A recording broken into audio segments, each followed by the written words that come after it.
politisi yang memang mereka tuh tergabung dalam 7 partai politik besar kan lawan ulama yang memang mereka tuh membentuk wadah pergerakan yang dinamakan Barisan Juang Kota Kosong.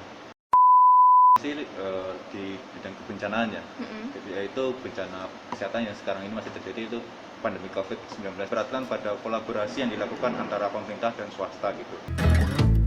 Jaya Jaya Juara, let's all about Aida. Assalamualaikum warahmatullahi wabarakatuh. Waalaikumsalam.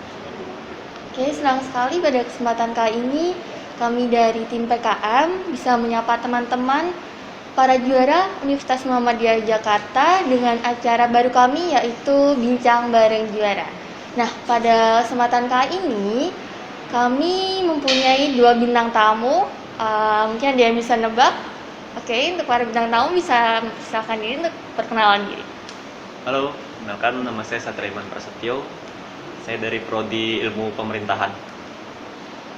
Oke, perkenalkan nama saya Fikri Alfitra Burana, saya dari Ilmu Pemerintahan juga, angkatan 2018. Oke, jadi di sini ada Kak Satria dan juga Kak Vicky. Mungkin yang anak-anak ilmu pemerintahan udah pada kenal sama Kak Satria sama Kak Vicky. Nah, jadi di sini kita akan ngobrol-ngobrol bareng mengenai PKM, terutama progres dari kelompok Kak Satria dan Kak Vicky. Mungkin bisa diceritakan terlebih dahulu bagaimana Kak Satria dan Kak Vicky tahu tentang PKM itu dari mana, kemudian bisa terjun ke PKM awalnya bagaimana? Mungkin bisa Kak Satria dulu atau Kak Vicky dulu? Yang saya tahu. Silahkan. Ya, bismillahirrahmanirrahim. Ya, awalnya tuh tahu PKM itu dari temen ya kayaknya. Temen tuh awalnya tuh ngajak. Awalnya tuh ngajak, Mas Satria mau ikut PKM enggak? Saya juga dulu nggak tahu PKM itu apa. Nah, setelah saya ikutin, ternyata PKM itu kan aktivitas mahasiswa lah, seperti itu. Nah, awalnya tuh memang saya tidak mengajukan proposal atau apapun itu, saya cuma hanya sebagian dari ikut anggota lah. Tapi pas saya lihat proposal punya teman saya itu, kok saya tanya kan yang namanya riset itu kan pasti harus ada ilmiahnya. Kayak macam lokasi penelitian itu pun harus ilmiah. Kayak macam ditanya, ini lokasi penelitiannya kenapa ngambil di tempat A seumpamanya, itu kan harus ada jawaban ilmiahnya, Kak. Nggak bisa kita, oh itu dekat dengan rumah saya, seperti itu. Itu nggak bisa, tidak bisa dipertanggungjawabkan secara ilmiah. Nah, makanya saya bilang, yaudah kamu pakai ini aja, pakai proposal saya bagaimana, seperti itu. Nah, proposal saya waktu itu yang tidak didanai itu ada yang namanya tentang pemilu inklusi. Itu jadi saya tuh buat 2 proposal, yang satu proposalnya itu tentang pemilu inklusi, yang satunya lagi proposal saya sendiri yang diketuai sama saya, yang alhamdulillah ini Allah kasih permudah didanai, itu tentang kontestasi politik antara ulama dan politisi di Kabupaten Wonosobo. Jadi awalnya itu seperti itu, Kak. Jadi awalnya itu di apa namanya hanya dikasih informasi oleh teman. Dari teman saya ikut awal-awal aja seperti itu. Oke, kalau Kak Satria berarti dari teman. Nah, kalau Kak Vicky sendiri dari mana tahu PKM? Kalau saya sih pada awalnya diajak sih sama temen. Yang pertama itu diajak di bidang PM yang sekarang ini lolos. Pas itu kan sebenarnya sebelum PKM ini saya ikut sama temen ini semacam lomba kreativitas juga di Undip itu. Tapi sayangnya nggak lolos. Nah, terus ada program PKM ini, saya diajak sama temen ini untuk nge-remake ulang dan ngedesain ulang lagi. Habis itu kami ikuti di PKM. Tapi kan semenjak menerus proposal terus menerus di Lab IP, saya ketemu sama teman-teman. Kebetulan PIC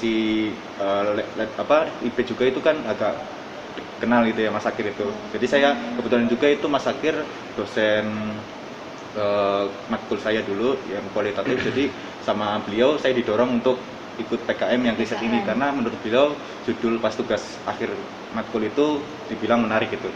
Terus habis itu saya ikuti, saya cari anggota, terus saya ikutkan di PKM ini dan alhamdulillah Allah kasih rezeki saya diloloskan gitu sih, Mbak.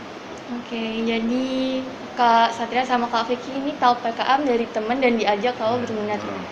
Kalau untuk bidang PKM yang didanai tahun ini bidang apa? Alhamdulillah kami berdua itu sama-sama dari PKM riset sosial humaniora. Kalau memilih riset itu sendiri karena memang ketertarikan terhadap riset atau memang idenya tentang riset itu ada? Oh iya, itu kedua-duanya sih Kak. Mm-mm. Pertama memang memiliki ketertarikan dalam riset ya, karena memang di dalam prodi kami itu kan memang apalagi waktu semester 5 itu kan ada penelitian kualitatif ya, itu saya senang banget belajar itu memang kita punya ketertarikan juga di sana gitu, belajar tentang masalah penelitian, bagaimana kita berinteraksi dengan beberapa narasumber untuk mengumpulkan data, menganalisis data. Nah itu memang punya ketertarikan tersendiri kayak gitu, dan kebetulan ide-ide itu muncul juga karena ketertarikan itu kayak gitu. Jadi memang karena ketertarikan kita sering banyak baca beberapa literatur yang pada akhirnya kita baca fenomena-fenomena yang ada di sekitar, kok ini kayaknya ada permasalahan ya, kita cari-cari lagi, ternyata ada gap penelitian yang menurut kami ini menarik di sini gitu. Menurut kami ini menarik, memang harus diteliti gitu. Nah daripada hasil ide kami ini terbuang secara percuma seperti itu kan ya Kak ya, daripada cuma jadi tugas aja, lebih baik kan alangkah baiknya itu lebih baik di kompetisikan lah, seperti itulah. Siapa tahu bisa saling, pertama berbagi pengalaman juga, kedua ya sharing-sharing ilmu lah dengan beberapa teman-teman lain yang ada di kampus ini seperti itu. Oke, berarti emang ada ketertarikan dan juga pengen ikut itu sendiri ya. Kalau Vicky sendiri gimana? Ya nggak jauh beda dari argumen Mas Satria tadi. Ya kami di prodi juga digencar-gencarkan untuk melakukan ya semacam proposal riset gitu, dan saya juga dari diri saya sendiri agak tertarik sih di riset. Kebetulan saya pertama iseng-iseng nyoba, dan ya tertarik juga sih untuk mendalami riset ini, jadinya ya itu sih Mbak, tak ikuti gitu. Berarti emang Kak Vicky sama Kak Satria ini sering mempunyai kemiripan ya. Jadi tadi diajak teman, terus ini memiliki ketertarikan yang sama. Oke. Mungkin bisa diceritain dikit mengenai DPKM kalian yang lolos didanai tahun ini gimana? Itu kalau ide kami itu dari kelompok saya ya. Dari kelompok saya itu memang itu lebih ke politik sih, lebih ke kontestasi politik, dan domisilinya pun tidak di Jogja, di Kabupaten Wonosobo. Itu kontestasi politik antara ulama bersama politisi, karena memang pilkada tahun 2020 ini memang pilkada yang menurut saya ini cukup menarik ya, karena memang salah satu yang pelaksanaan pilkada yang memiliki kota kosong terbanyak selama perhelatan pilkada serentak dari tahun 2015 sampai sekarang ya 2020 ya. Nah di Wonosobo ini saya melihat kontestasi politiknya menarik, karena apa? Karena memang di sini ada kontestasi antara ulama dan politisi. Tapi bukan kontestasi dalam arti bertarung di politik elektoral ya, maksud dalam arti bertarung gagasan visi misi, bukan. Tetapi politisi yang memang mereka tuh tergabung dalam 7 partai politik besar, karena memang mereka itu paslon tunggal, melawan ulama yang memang mereka itu membentuk wadah pergerakan yang dinamakan Barisan Juang Kota Kosong. Nah ini menarik, karena biasanya kalau kakak mengamati ya perhelatan-perhelatan politik ataupun pilkada di sejumlah daerah di Indonesia, biasanya politisi itu selalu memberikan memberikan pendekatan secara serius kepada tokoh-tokoh ataupun ulama-ulama, karena memang mereka memiliki massa yang besar, mereka memiliki pengaruh yang luar biasa di tengah masyarakat. Tetapi di Wonosobo itu justru sebaliknya Kak. Wonosobo itu justru politisi dengan ulama itu mereka berkontestasi. Tapi menariknya lagi, ulama ini yang tadi saya bilang ya, mereka memiliki massa basis yang besar, mereka itu memiliki pengaruh yang luar biasa di tengah masyarakat, karena memang mereka itu tokoh agama. Terlebih di Wonosobo itu 80% adalah warga Nahdliyin ya, warga NU. Mereka tetap tidak bisa mengalahkan cara kerja politik dari para politisi ini. Nah ini menarik, dan ini menjadi dasar dari riset saya untuk mengetahui bagaimana kontestasi mereka berdua, dan saya juga pengen mengetahui bagaimana kenapa ulama ini kok bisa kalah, meskipun memang sudah didukung oleh sejumlah ulama yang tersebar di Kabupaten Wonosobo ini. Menarik sekali ya. Kalau dapetin ide itu sendiri dari mana? Dari hasil mengobservasi atau dari mana? Nah awalnya itu, ini kan karena memang ide ini muncul ketika sebelum pelaksanaan pilkada itu sekitar bulan November, kan pilkada tanggal 9 Desember ya kayak. Nah itu memang saya mencari referensi-referensi yang menarik seputar pilkada. Saya membaca-baca beberapa literatur, lalu termuatlah bahwa di Wonosobo ini ada pasangan calon tunggal. Karena Jawa Tengah ini terbanyak. Nah, di Kebumen juga salah satunya, di Wonosobo juga ada. Nah, di Wonosobo ini Saya membaca beberapa literatur kok yang menariknya adalah yang menjadi kontestasi, yang menjadi kompetitor paslon tunggal itu kok ulama kayak gitu. Ulama kok dijadikan sebenarnya bukan kompetitor, mereka cuma ingin membentuk suatu gerakan resistensi dari ulama itu sendiri, membentuk gerakan resistensi untuk menolak adanya paslon tunggal seperti itu. Nah ini menurut saya menarik, alasannya tadi yang sudah saya sebutkan, karena memang di Wonosobo ini 80% mereka itu warga Nahdliyin, warga santri, terusnya warga yang bisa dibilang mereka itu kalau dalam tradisi masyarakat yang memang KNU-nya kuat, itu ada istilah yang namanya manut karo kiai. Jadi memang mereka ikut apa kata kiainya. Biasanya kalau kata kiainya bilang, oke, saya ikut pilih A, mereka akan pilih A, seperti itu. Itu biasanya seperti itu. Tapi justru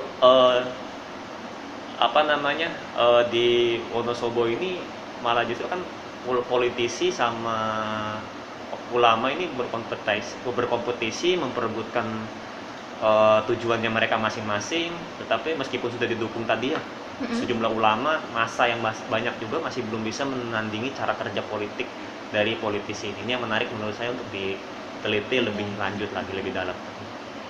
Kalau Vicky sendiri gimana? Ide PKM-nya tentang apa?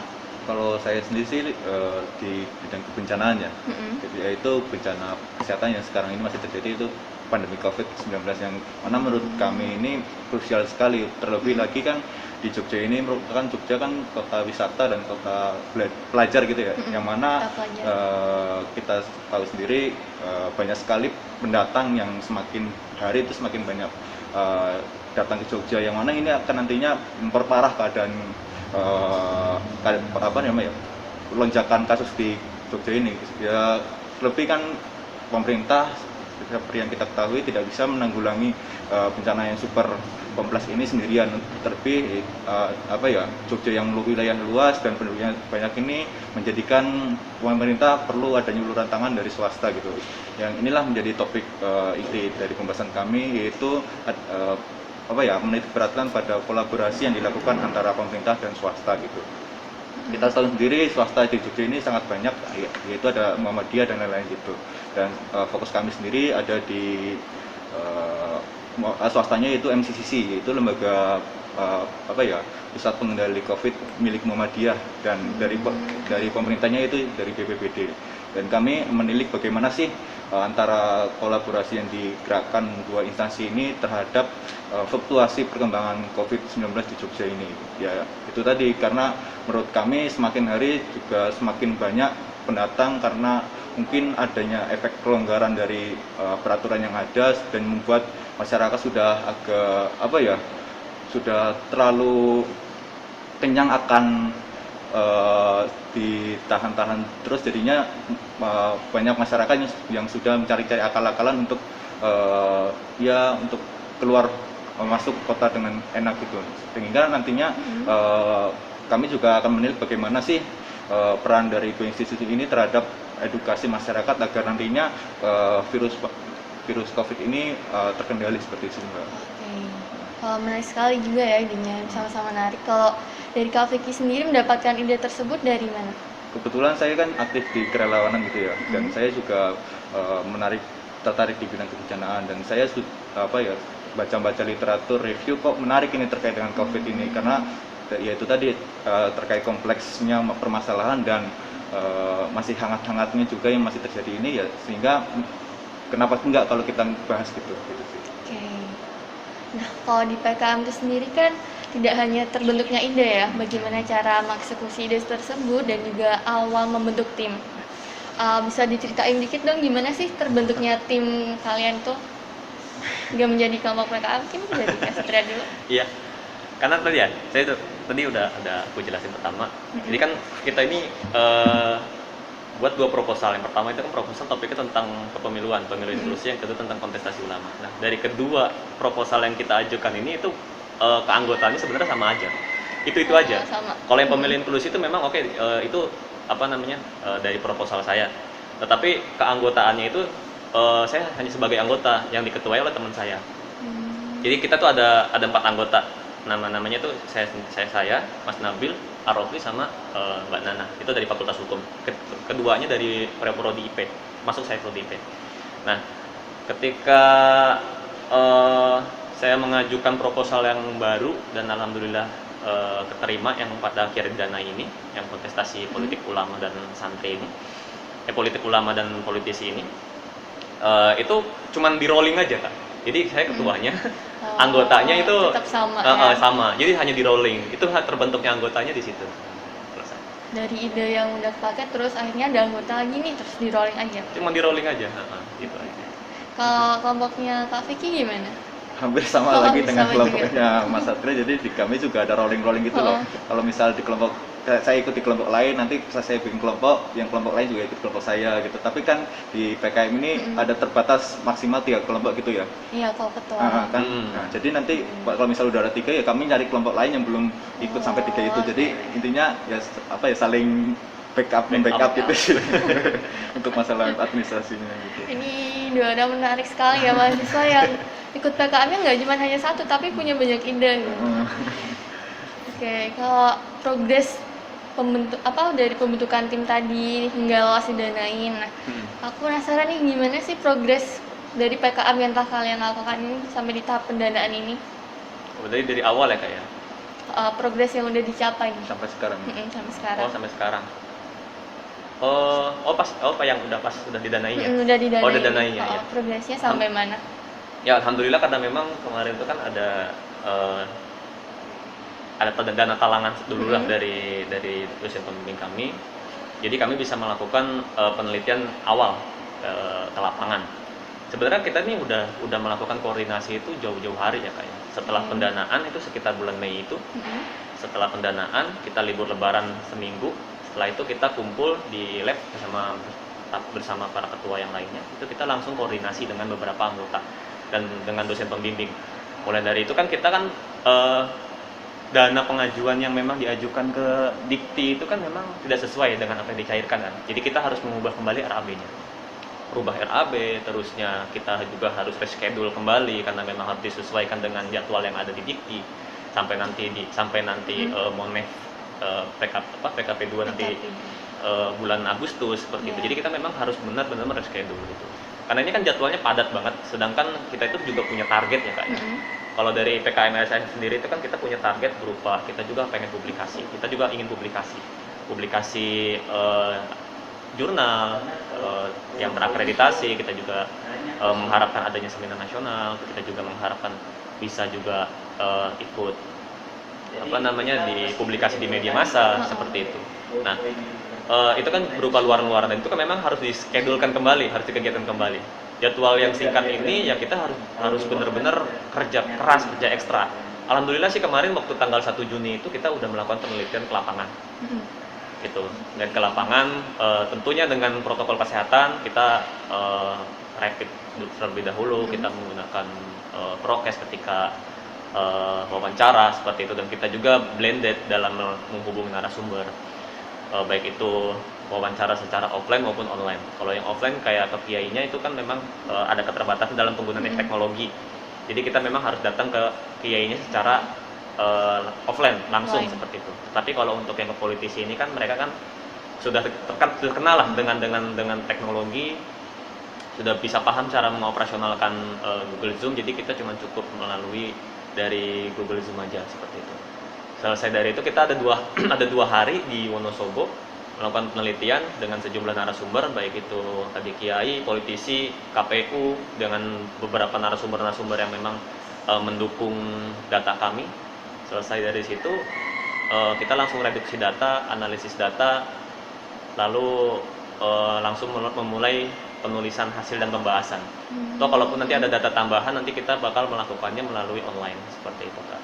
Untuk progres selanjutnya itu yang mungkin belum tercapai itu hanya publikasi. Kita belum publikasi, tapi kalau untuk untuk penulisan hasil dan pembahasan ini masih dalam tahap penulisan seperti itu. Berarti progresnya ini udah melakukan penelitian dan sekarang lagi proses penulisan hasil dan pembahasan. Kalau di kelompoknya Kak Satria kan progresnya udah sampai penulisan pembahasan nih dan hasil. Nah, kalau kelompoknya Kak Vicky sendiri gimana progresnya? Oke, kebetulan kami di prodi ini kan dikoordinir bersama-sama, jadi terkait progres ini nggak jauh beda dari satu kelompok dan kelompok yang lain itu. Dari kelompok saya pun sudah pengambilan data juga kemarin awal Juni, alhamdulillah tekan dari prodi tadi sudah sampaikan sama Mas Satria ditalangi dulu. Belum dari kampus kan kami sudah ditalangi dari prodi dulu, jadi gerak kami udah bisa dari awal gitu loh Mbak. Sudah pengambilan data juga dan dilakukan secara blended. BPBD kemarin kita ke sana, kita wawancara secara offline dan MCCC dari MCCC-nya mereka menghendaki online, jadi kita ikuti juga dan kebetulan kan juga skemanya sama dengan apa yang kita hendaki gitu loh, blended itu. Jadi nggak ya kebetulan aja gitu. Terus terkait progres yang lain kita juga udah reduksi data dengan apa yang sudah kita dapat, kita reduksi dan sekarang sudah tahap analisis. Setelah ini mungkin yang belum tinggal kita menyusun artikel ilmiahnya dan publikasi sih seperti itu. Oke, berarti tahapannya hampir sama ya, Iya. antara kamu satu dan yang lain. Nah, karena keadaan lagi COVID gini kan, kalian harus ngambil data nih, terjun ke lapangan, atau mungkin lakuin penelitian yang dilakukan secara langsung. Ada nggak sih kendala yang kalian hadapi selama proses pengambilan data, atau mungkin proses yang lainnya dalam PKM di Danang ini? Ini apa ya, nggak beda ya kak ya. Kalau kalian tuh lebih, kalau dari kami itu lebih seneng ketika menghubungi narasumber untuk pengambilan data itu memang melalui secara offline. Seneng karena memang kita bisa datang langsung ke lokasi, kita bisa silaturahmi, kita bisa ngambil banyak data dari wawancara secara langsung kayak gitu. Tapi kalau melalui online itu kan kayak beda aja feel-nya kayak gitu kak, beda feel-nya kayak gitu. Kita tidak menemui secara langsung, kita nggak tahu orangnya itu maksudnya seperti apa dalam konteks itu dekat gitu, seperti itu ya. Jadi memang itu sih kendalanya seperti itu. Tapi ya mau bagaimana lagi, karena memang kita kan janji dalam proposal kami itu kan kita pengambilan data dilakukan secara blended, baik itu offline maupun online. Jadi itu memang yang kita lakukan seperti itu ya, pengambilan data ya mau tidak mau, senang atau tidak senang ya kita pengambilan data baik offline maupun online. Cuman kita juga memilah-milih narasumber mana yang memang mau kita datangi secara offline ataupun narasumber mana yang mau kita datangi secara online, seperti itu. Nah kalau online itu kan kita kendalanya itu karena memang di tempat yang kami datangi ini itu sulit sinyal, karena memang di daerah pegunungan seperti itu, di daerah pegunungan, di daerah apa namanya Kalibeber, namanya desa Kalibeber. Itu kalau dalam jaringan kami itu sulit sinyal. Jadi memang kendalanya di situ. Jadi ketika kita melakukan wawancara melalui online, itu terputus-putus seperti itu. Jadi kita masuk lagi, terputus-putus masuk lagi seperti itu. Jadi kendalanya itu. Tapi alhamdulillah semua data-data yang kita harapkan sesuai yang kita kaitkan dengan teori yang kita pakai, alhamdulillah itu semua sudah dapat lah seperti itu kan. Sudah ada semua, tinggal kita juga udah reduksi data dan analisis data ya, kita tinggal hasil dan penulisan aja. Setelah itu baru publikasi. Berarti kendala yang paling dirasain tuh susah sinyal tadi ya? Iya itu. Terus kalau menghubunginya biar bisa terhubung dengan baik tuh gimana caranya? Biar ngatasi kendala tersebut? Itu sih kak, apa namanya, kalau kan kita awalnya ketika wawancara dengan narasumber itu lancar, tapi nanti di penghujung jalan mati seperti itu, terputus seperti itu. Nah nanti kita komunikasi dulu nih dengan narasumber, kita sambungkan lagi ya pak ya, kita sambungkan lagi soalnya tadi terputus, sambungkan lagi, kita bisa lanjut lagi setelah itu.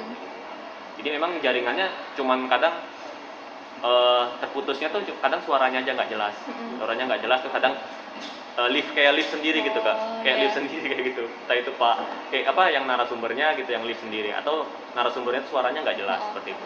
Tapi kalau suaranya nggak jelas itu kami biasanya mengatasinya dengan meminta beliau itu untuk mengulang kembali, karena tadi kita ada kendala sinyal jadi suaranya kurang jelas seperti itu. Nah itu kendalanya di situ. Karena apa? Karena memang secara psikologi juga pasti bakalan bete orang kan gitu ya, mengulang-ulang iya, saya tuh itu jawab diulang-ulang lagi seperti itu. Nah itu kendalanya kami agak berat di situ, tapi alhamdulillah ya narasumber yang kami datangi ini memang bisa diajak kerjasama seperti itu. Jadi data-data yang kita butuhkan selama kita di lapangan itu alhamdulillah semuanya bisa terpenuhi. Berarti cara ngatasinya dicoba di follow up lagi, terus. Kalau kelompoknya Kak Vicky sendiri gimana nih Terkait kendalanya? apa ya, paling ini sih Mbak, kan komunikasi ya, kita kan Mm-mm. dalam pengambilan data ini blended kan ya, paling yang di agak kendala ini yang di online sih, soalnya kan kalau misal online ini komunikasinya tidak, feel-nya itu tidak sebaik offline kan, itu mungkin dalam penyampaian atau penangkapan apa yang kita bicarakan tuh Mm-mm. kurang dapet gitu loh Mbak, dan ini ada beberapa data yang kita harapin tuh malah nggak sesuai dengan apa yang kita inginkan gitu. Ya itu tadi sih, mungkin gara-gara device-nya yang agak kendala, mungkin ada sinyal yang mungkin agak apa ya, susah, walaupun di kota kan kadang Mm-mm. sinyal ya nggak nentu juga toh. Terus juga ya paling itu aja sih terkait komunikasi kalau online aja sih Mbak. Terus untuk dari kita strateginya lagi ke depan ya paling kita mau nyari tambahan informasi dari narasumber lain yang berkaitan dengan ini sih Mbak gitu. Oke, berarti kendalanya sama ya, hampir sama ya, sinyal gitu. Soalnya online-nya itu loh yang bikin Oh, di kadang bagian online-nya. feel-nya beda sih Oh. soalnya. Dan data yang diambil secara online dan offline pun emang beda. Feel-nya Feel-nya beda. Terus kalau cara mengatasi masalah tersebut gimana kalau kelompok Kak Vicky? Dari kami ini sih nge-follow up narasumber lagi terkait apa yang masih kurang, terus kalau misal dari narasumber yang sudah ditanya ini masih kurang dapat apa yang kita harapin, kita ada strategi lagi ke depan buat nyari narasumber yang linear terkait ini sih. Nyari apa? Nyari narasumber lagi gitu. Yang lembaga sama mungkin. Nah, kalau dari PKM sendiri nih, yang kalian harapin itu apa sih mengenai PKM? Harapan kalian buat PKM atau mungkin ada harapan tertentu untuk PKM sendiri? Ada nggak? Kalau dari kami, Mm-mm. kalau dari kami pastinya bisa belajar bersama ya Pak. Karena memang kan ini wadah yang baik untuk kami ini belajar, karena memang segala sesuatunya pasti kami masih belajar, nggak ada yang udah expert banget kayak gitu Iya. kan, karena kami semua masih belajar. Tapi juga alhamdulillah di PKM ini juga bisa saling konsultasi atau bisa saling sharing dengan beberapa teman-teman dari PKM lainnya juga, untuk entah itu sharing ide, entah itu sharing metode, entah itu sharing apa namanya sharing pengalaman seperti itu. Itu kan juga bisa menjadi salah satu referensi tambahan juga buat kami juga. Oh iya, untuk kedepannya berarti kami harus seperti ini kayak gitu. Contohnya aja kemarin waktu kita sebelum ke lapangan tuh kita banyak banget bertemu dengan beberapa teman-teman yang memang udah berpengalaman di lapangan dalam arti pengambilan data ya. Ketika pengambilan data bagaimana sih caranya, terusnya ketika mewawancarai narasumber itu harus seperti apa, seperti itu. Lalu ketika kita selesai mewawancarai, lalu untuk mereduksi data itu caranya seperti apa, seperti itu. Itu kita sebelum kita melakukan itu semua kita konsultasi terlebih dahulu agar kita ada gambaran. Oh ya, kita harus melakukan ini ke depannya seperti itu. Kayak gitu. Jadi ada gambaran. Nah, wadah PKM ini saya malah justru lebih banyak belajar di wadah PKM ini. Kalau misalkan memang saya tidak ikut wadah PKM ini, justru saya hanya belajar seperti biasa aja, malah justru belajar secara otodidak gitu, belajar dengan teman-teman kayak begitu. Tapi kan dengan PKM ini ada apa ya? Kalau pakai bahasa kasarnya ada keterpaksaan lah. Kita kan karena ada kewajiban untuk ikut untuk menyelesaikan tanggung jawab kita yang sudah didanai oleh Dikti. Ya mau tidak mau, senang atau tidak senang ya kita juga harus terjun kayak gitu kan, harus belajar dan harus menyelesaikan proposal ini. Oke, kalau dari Kak Vicky sendiri ada harapan tertentu nggak buat PKM itu sendiri? Kalau harapan dari saya sendiri sih, kan PKM ini merupakan hal yang baru bagi kami gitu. Jadi mungkin sebagai wadah yang baik untuk berproses dan berkembang lebih baik ke depannya gitu loh Mbak. Kebetulan juga kan kami riset PKM-nya kan PKM riset gitu. Jadi kami banyak belajar, banyak memahami terkait hal-hal yang baru di riset ini. Kebetulan juga kami kan posisi di semester 6 ya, belum skripsi, dan harapan ini paling bisa untuk memahami dan menambahkan skill kami di riset. Ibaratnya kan PKM ini spoiler kami untuk skripsi besok, jadi kan kita tahu selahnya gitu loh ya. Apa sih, bagaimana sih riset yang baik, bagaimana sih dalam menghadapi narasumber yang kadang tuh di luar ekspektasi kita, bagaimana sih kita menyelesaikan permasalahan dalam riset ini yang kadang di luar dugaan gitu-gitu sih Mbak. Jadi di riset ini terlebih di PKM ini kami harapannya ya bisa menjadi ladang berproses untuk menjadi yang lebih baik lagi. Jadi keren banget ya teman-teman, dua mahasiswa ini walaupun COVID itu tidak menjadi penghalang mereka untuk merealisasikan ide yang mereka dapatkan terutama di PKM itu sendiri. Nah nggak kerasa kita tuh ngobrol panjang banget ya dari tadi. Oke, mungkin sebelum saya tutup ada closing statement atau enggak ada yang ingin disampaikan lagi dari Kak Vicky atau enggak dari Kak Satria? Kalau enggak mungkin kita bisa jargon dulu nih, karena ada jargon UMY nih. Jadi nanti kalau saya bilang UMY, nanti jawabnya juara, jaya, jaya, juara gitu ya. Oh ya. Bisa langsung mulai, coba dulu kayak UMY, jaya, Jaya, jaya, jaya, juara. juara. Oke, makasih banget buat waktunya dari Kak Satria dan juga Kak Ridwan. Jadi juga teman-teman, ditunggu lagi untuk podcast berikutnya dari acara Bincang Bareng. Oke, makasih. Wassalamualaikum warahmatullahi wabarakatuh. Waalaikumsalam warahmatullahi. Jaya Jaya Juara, Wrestlebot Aida.